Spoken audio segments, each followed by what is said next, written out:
Hello, everyone. I'm going to do an IUL video today to explain IUL and all the complexities of it and the benefits, of course. I did a video a few months back. It was about 45 minutes long. So I'm going to try to keep this one to about 15 minutes and just kind of get to the point a little bit more. So first of all, most people are not familiar with IUL. IUL is a great life insurance. It's actually a life insurance policy, but it's also a great investment strategy. It's a lot of people use it for retirement. I mean, you can use the money for whatever you want, but a lot of people use it for retirement. So what I'm going to do today, I have three illustrations with different monthly amounts, and it will kind of give you an idea of what an IUL could look like for you.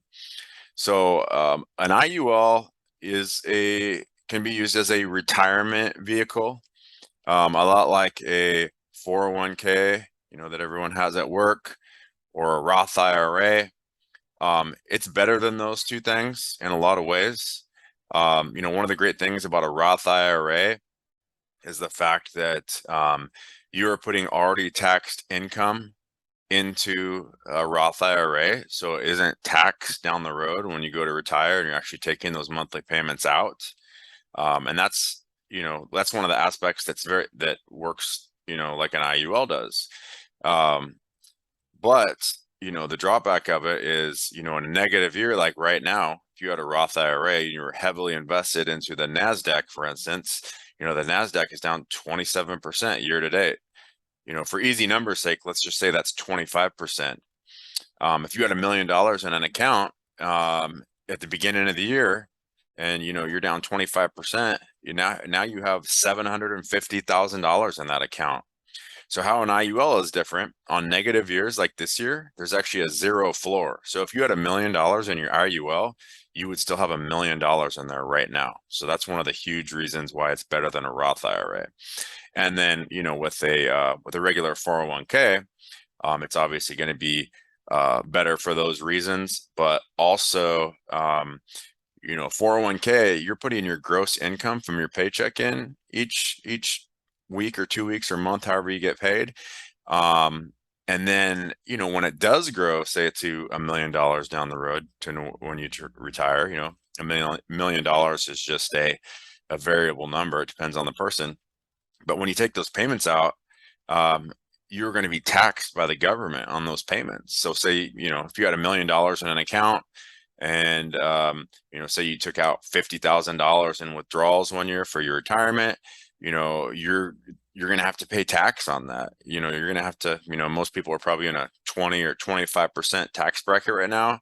Say you're in a 25% tax bracket and, that 50,000, it's going to be what, close to, well, let's just do 20%, a little easier math. You're going to give 10,000 of that 50,000 to the government, right off the top. And an IUL, you don't have to do that. You get every penny. The idea is you want to, what would you rather tax, the seed or the harvest? All right, so let's jump into the first illustration. I'm going to share my screen with everyone so you can see what I'm seeing. Let me do that here. Share. All right, there we go.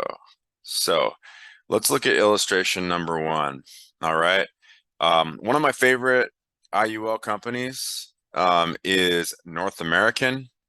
I like North American because, if you were to Google top IUL companies, they're going to always be up there, in the top 5. From what I've seen, whenever I do illustrations comparing them to other companies, there's just no comparison when you look at the illustrations. The cash value or retirement income or, available income that's generated from these is just unsurpassed. So in this example, I just did it for John Doe. This is a 44-year-old male at, an average health. So he's rated standard. That's his health qualification, his rating. If he was a woman, his cost of insurance would be lower. If he was younger, his cost of insurance would be lower.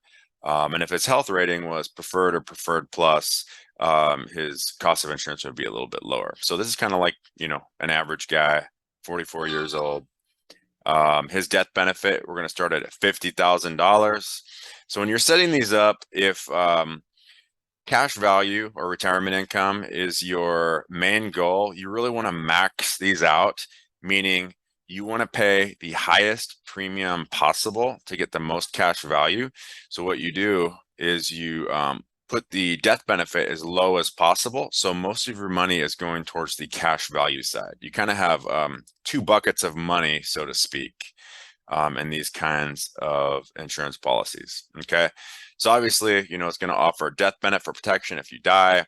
There's accelerated death benefit endorsements. So that would be chronic, critical, and terminal illness. So you don't have to die to get money from this. You can still be alive. Like the terminal would be like if a doctor said you had less than 2 years to live, you would get money from this.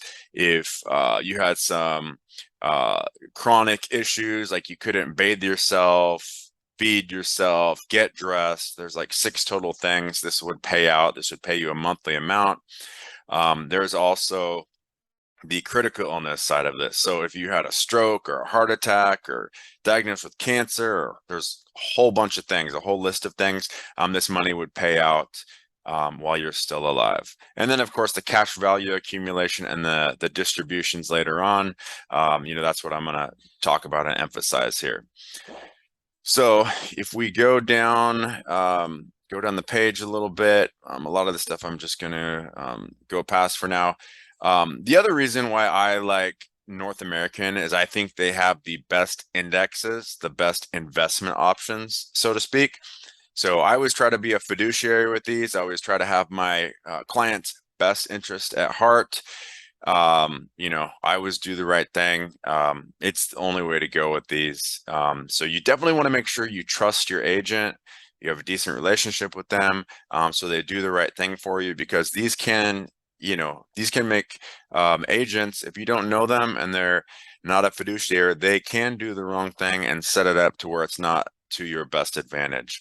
So one of the things I like to do for my clients, and just to mention, me, my wife, all 4 of my kids, we all have North American IULs, and we all have this fidelity index that you see on here. The fidelity index is great.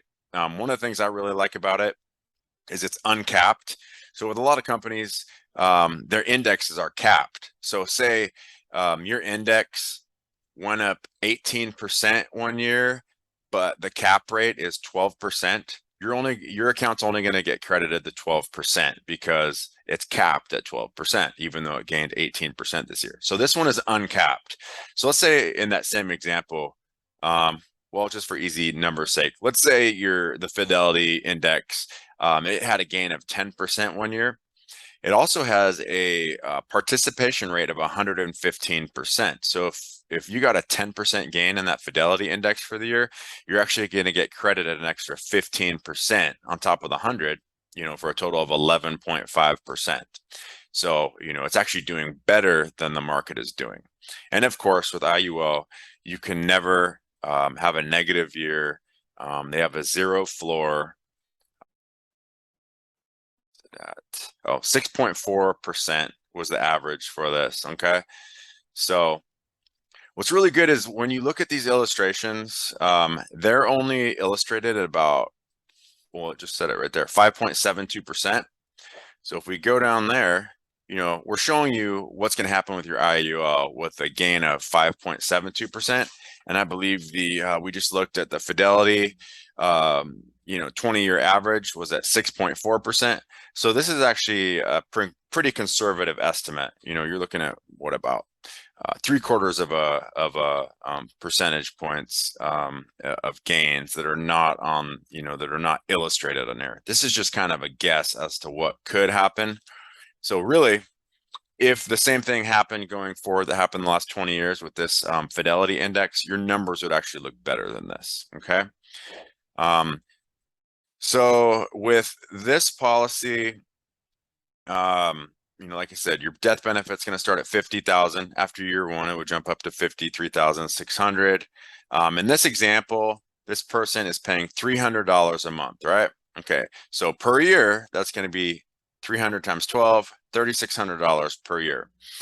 Okay, so if he starts paying that at 44 years of age, you go down after 10 years, it's pretty good, but your bonuses and things like that are actually the lowest within the first 10 years. There's a thing also that's not on this IUL. It's called a premium bonus. So every premium you pay, you're going to get an extra 1.65% on your premium payments the first 10 years. After 10 years, years 11 on, you're going to get 2.65%.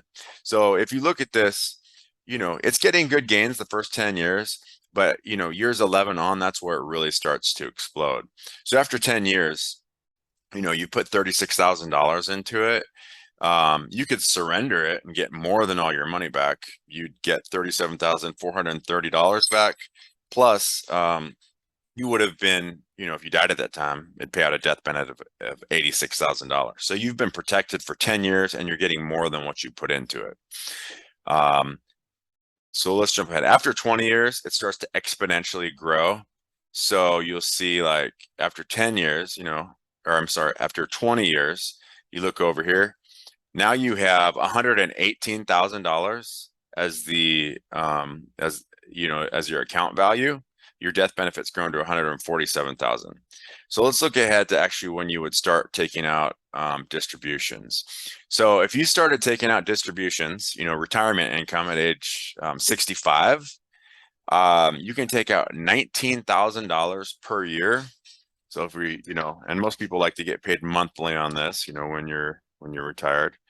So $19,032 divided by 12, you'd be getting a check every month for about $1,586. So you pair this, with a 401k, your Social Security, whatever accounts you have, it's just an extra stream of income coming in for your retirement.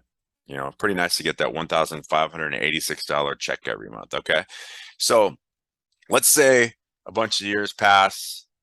Say you die at 73 or 74. You've put $108,000 into this. You've taken out $171,000 in retirement income, and it would still pay your heirs a death benefit of $93,000. Pretty good. So now jump forward to, let's say if you died at 84. Now you've put $144,000 into it. You've taken out $361,000 in income, and then if you died, your heirs would get $52,000. So total, with the income and your death benefit, you're well over $400,000 and you've only put in $144,000. So that's a great gain. Okay. So now let's look at the next example. What I'm going to do is double the monthly amount. So instead of putting in $300, it's going to be $600. And you start seeing, like, as you put in more money, it actually goes up. It doesn't just double, but it goes up more than that. It'll go up exponentially a little bit. Okay. So in this example, the $600 example, see right here, monthly premium 600 times 12, that's going to be $7,200. Okay. If you ever get lump sums of money, this 7-pay annual over here, this is the monthly or the yearly amount that you could put in before it becomes taxable income. So what you really want to do is max this out, which this is set up for. 7,200 is pretty close to 7,204, 4 cents less. Okay. If you ever want to set one of these up on a monthly amount, and there's also times where you get lump sums of income that you want to dump in, that'll make all these numbers go up. And all we would do to that is when we start it, we would make your death benefit a little bit higher. By doing that, it raises your yearly maximum that you can put in.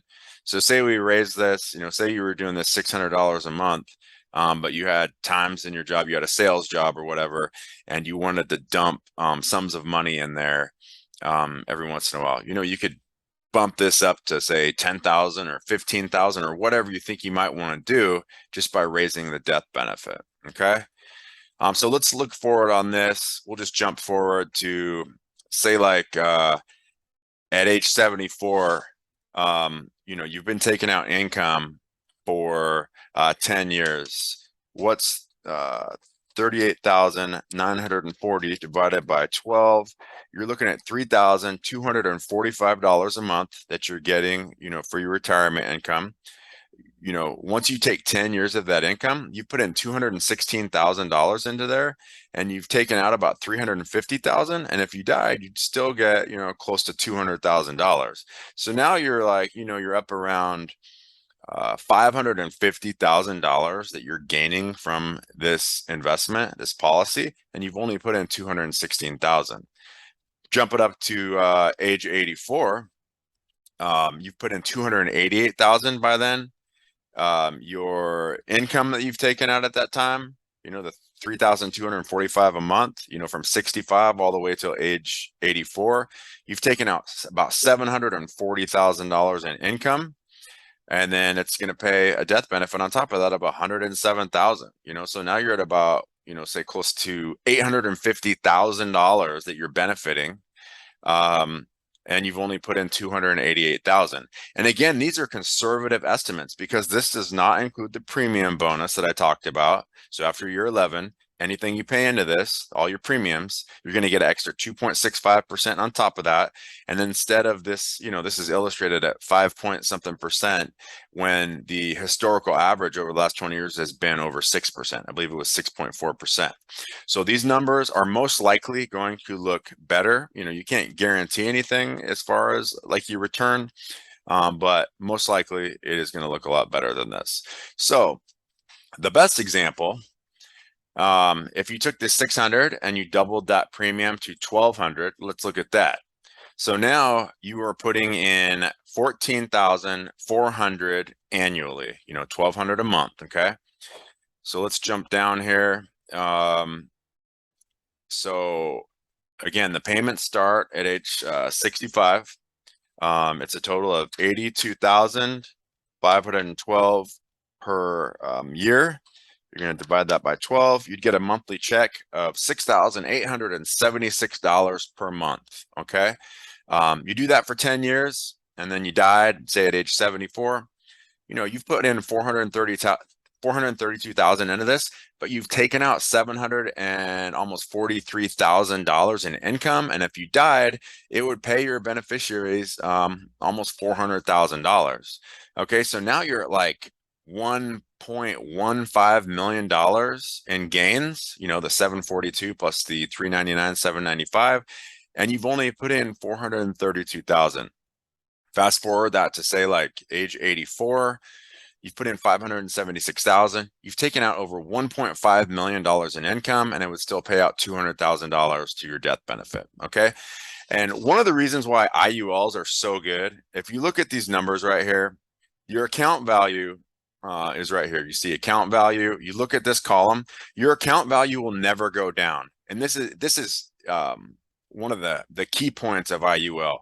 Okay. So of course, all this is tax-free income that we were talking about. Okay. That's what sets IUL apart. Now, number two, well, it does have that zero floor. So that's, one of the most important things ever. You can never, like if you have your money even in the stock market, you can have negative years.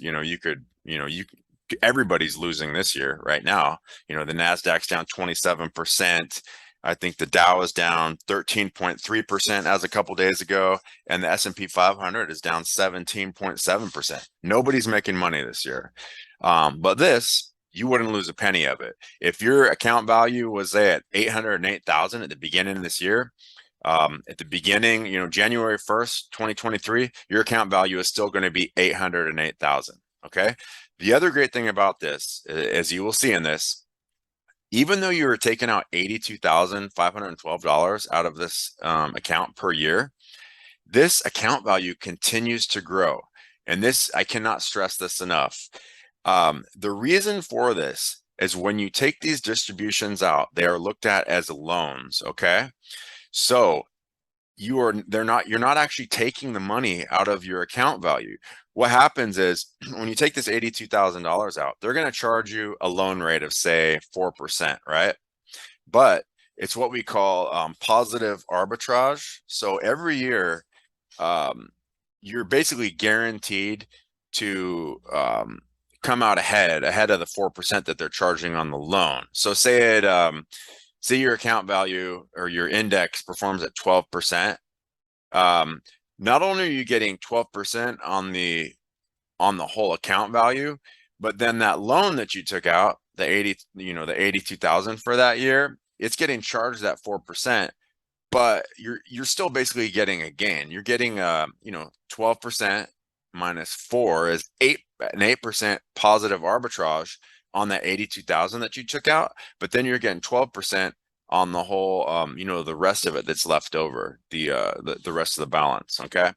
So that's why it keeps going up. And I can get into more detail of that. It's a little bit hard to understand at first, because what's different is like in a 401k, if you took out $82,000 out of your 401k, your account value actually drops by $82,000. Now, sure, like if it's a positive year, for the mutual funds or whatever that you have it in, say it gains by 7% that year, you're going to get that 7% credit on what's left over of your 401k account value, but you're not going to get a gain on the 82,000 that's taken out. Your account value is going to keep going down. So let's just say right now you had a 401k and you took out 82,000 for the year, and then you're heavily invested in the S&P 500 on top of that. That went down almost 18% year to date. So your account value is going down 82,000 that you took out. Plus, they're taking another 18% out because the S&P 500 is performing so poorly this year. Plus, the 82,000 that you took out is going to be taxed by the government. And it's probably at 20 or 25% for your tax bracket now. But think about when we go to retire, down the road, do you think taxes are going to be higher or lower then? The way things are going and the way our government is spending, we might be at a 40% tax bracket or higher by the time, we go to retire. So, I mean, and all those things I just said, all those negative things that I just said about 401ks, none of those things are true when it comes to IUL. Okay. And those are the benefits of the IUL. I can actually, if any of you out there listening to this are actually interested, I have what's called an Ensmark report where I can do a side-by-side comparison of your 401k and an IUL. And every time this IUL is going to blow away the 401k. What I will say is I'm still a big believer in 401ks. If I had access to my own 401k through an employer, I would do it if they do a good match. So, like I said, I'm a fiduciary. If you are at an employer right now and you're contributing your 6% max per year and they're matching 100% of that, I would say 100% go and do that. I would do the same thing. You cannot turn down free money. Now, let's say you're going above and beyond that 6% and you're contributing 10% of your gross income. Definitely don't do that, because they're only matching up to 6% of your gross income, and it could be 100% match of that 6% or a 50% match, whatever. But so what I would recommend doing is taking that extra 4%, because if you're doing 10% in this example, 10 minus 6% would be 4%. You'd want to take that 4% and put it in an IUL. And I could show you, I can get on a Zoom call with whoever it is, do this Ensmark report and show a side-by-side comparison. Especially in that situation, an extra 4% in your 401k with no match, it is going to get obliterated by this IUL. It's not even going to be close. And I can prove everything I'm saying. So yeah, that's kind of the ins and outs of the IUL. I'm up with the questions, emails, whatever. If anybody wants to email me or call me or text me about this, my personal phone number is area code 619-316-1540. My office line is 704-565-7281. You can reach me at burgey44@hotmail.com. Burgey spelled Buergey 44@hotmail.com. We can set up a Zoom. I can do a personalized illustration for you. I can't say enough about IUL. There's just no comparison. And the good thing is I definitely did shorten this a lot. We're at about getting close to 22 minutes now, but it's a lot better than 45 minutes for sure. So like I said, if you have any questions, reach out to me and we'll go from there. Thanks a lot.